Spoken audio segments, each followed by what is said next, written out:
Hello friends, welcome to my YouTube channel. 15 days free કોર્સની અંદર આજે આપણો ત્રીજો વિડીયો છે કે જેમાં આપણે પ્રીપોઝિશન્સ વિશે શીખવાના છીએ. લાસ્ટ વિડીયોમાં આપણે સિંગ્યુલર, પ્લુરલ એટલે કે એકવચન બહુવચન વિશે શીખી ગયા છીએ. હવે આપણે પ્રીપોઝિશન શીખવાના છીએ અને એમાં ફક્ત 4 પ્રીપોઝિશન્સ હાલ પૂરતા શીખવાના છે.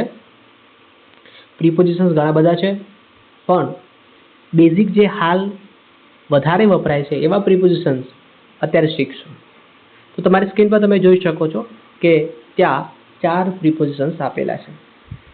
હવે પ્રીપોઝિશન્સ કોને કહેવાય એ સમજી લઈએ પહેલાં તો આ પ્રીપોઝિશન, આ જે શબ્દ છે ને,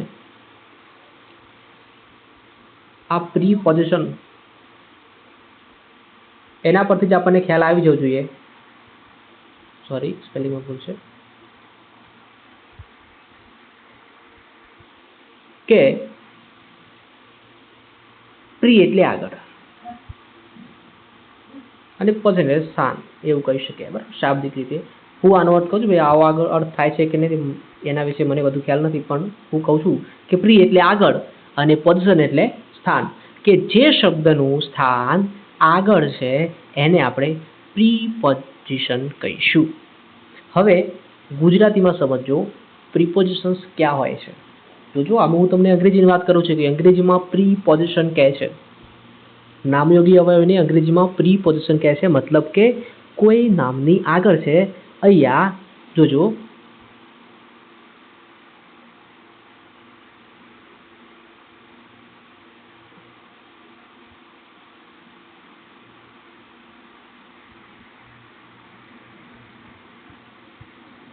ટેબલ પર દડો છે.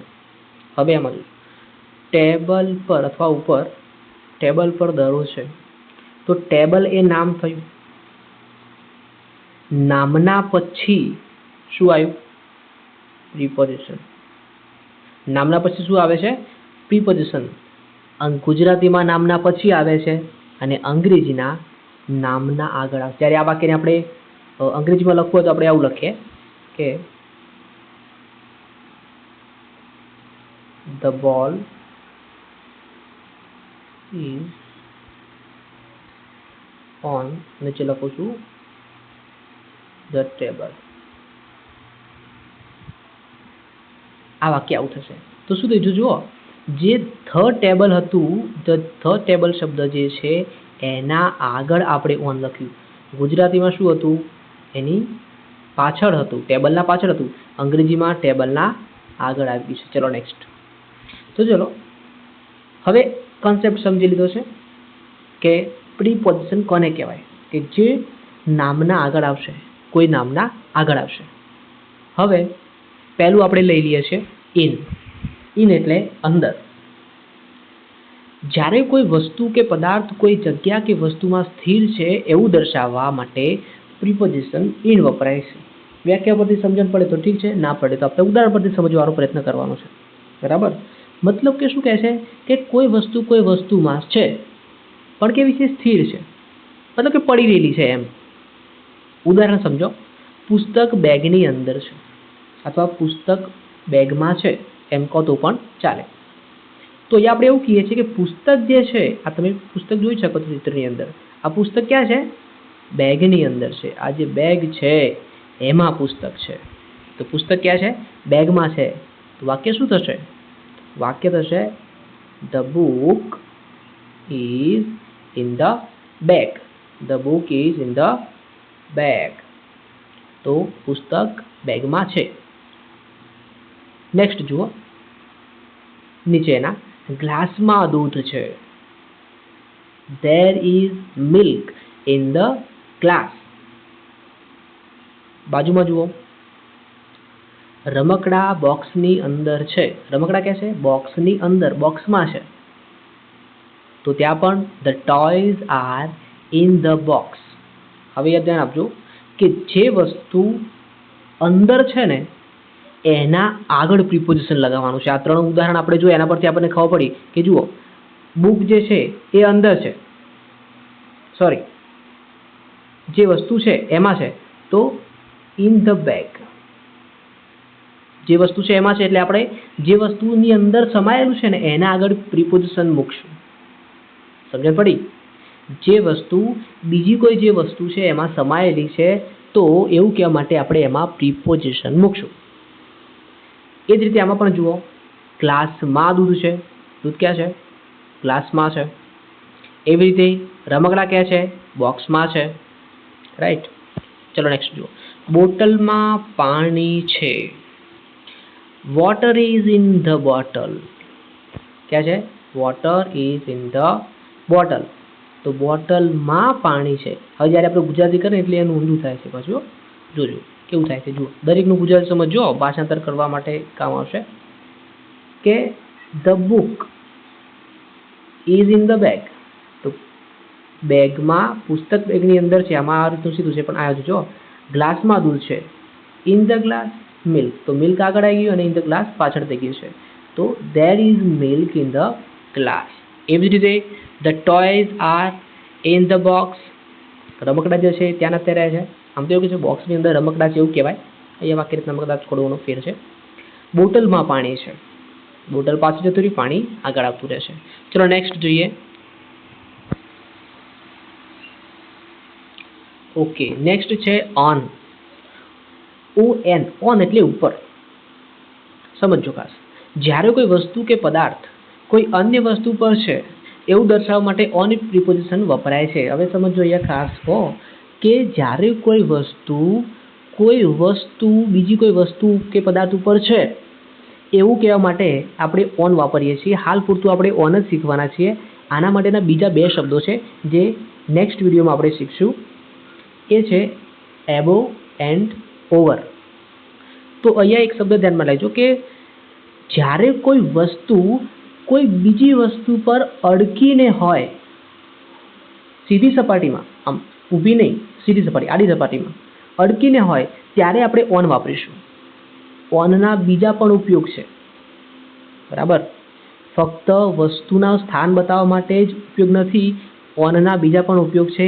એના માટે પણ આપણે અલગથી એક વિડીયો બનાવશું અને એની અંદર એ શીખશું. તો ચલો એ જોજો. હવે પેન ટેબલ પર છે. તો the pen is on the table. Exact એની સામે જુઓ, કપ થાળી પર છે. થાળી પર મતલબ કે રકાબી છે, નાની ડીશ છે. તો the cup is on the plate. એ જ રીતે બિલાડી પથારી પર છે. પથારી ઉપર છે, પર છે, તમે શબ્દ લઈ શકો છો.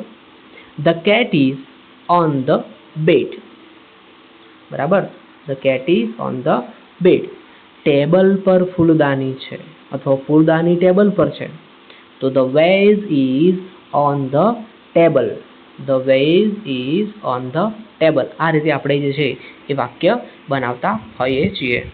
તો તમે જોયું કે ઓન ક્યારે વપરાય છે? કોઈ વસ્તુ કોઈ બીજી વસ્તુ ઉપર છે એવું કહેવા માટે ઓન વપરાય છે. એક્સરસાઇઝમાં તમને એના વિશે બીજા ઉદાહરણો મળી રહેશે. ચલો નેક્સ્ટ જોઈએ. ત્રીજા નંબરે આવશે અંડર. અંડરનો મતલબ થાય છે નીચે. ધ્યાન આપજો, UNDER. અંડરનો મતલબ થાય છે નીચે. જ્યારે કોઈ વસ્તુ કે પદાર્થ અન્ય કોઈ વસ્તુ કે પદાર્થની નીચે છે એવું દર્શાવવા માટે અંડર વપરાય છે. જેમ કે ઉદાહરણમાં તમે જોઈ લો, ટેબલ નીચે બિલાડી છે અથવા બિલાડી ટેબલ નીચે છે, એમ રીતે પણ લઈ શકો છો. The cat is under the table. સામેવાળું જુઓ એક્ઝેક્ટ એના. જૂતા પથારી નીચે છે. The shoes are under the bed. તો અહીંયા પણ અંડર આવે છે. તમે જોઈ શકો છો કે બેડ છે એના નીચે શું છે?